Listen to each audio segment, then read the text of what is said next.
ഓരോ യാത്രയും വ്യത്യസ്തങ്ങളായിട്ടുള്ള ഒരു എക്സ്പീരിയൻസാണ് നമുക്ക് നൽകുന്നത്. ഇന്ന് ഈ കോങ്ടൂരിൽ വന്നപ്പോൾ നമുക്ക് ഇവിടുത്തെ ലോക്കലായിട്ടുള്ള ഹോഴ്സ് റൈഡേഴ്സിനെ നമ്മൾ പരിചയപ്പെട്ടു. അവരോടൊപ്പം തന്നെ ഞാൻ ചായ കുടിക്കാനായിട്ട് നമ്മളെ അവരുടെ പേഴ്സണലായിട്ട് അവർ ഗ്യാദർ ചെയ്യുന്ന സ്ഥലത്തേക്ക് അവർ നമ്മളെ വിളിച്ചിട്ട് പോയി. അവിടെ ചെന്നു, അവർ നമുക്ക് ചായ തന്നു.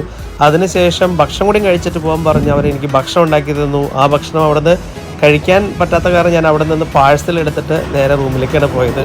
അപ്പോൾ ഈ സ്ഥലത്തിൻ്റെ ഭംഗി നിങ്ങളൊക്കെ വന്നു കഴിയുമ്പോൾ അവിടുത്തെ ലോക്കൽസായിട്ട് കുറച്ച് നേരം സ്നേഹബന്ധം സ്ഥാപിക്കാനായിട്ട് നോക്കുക.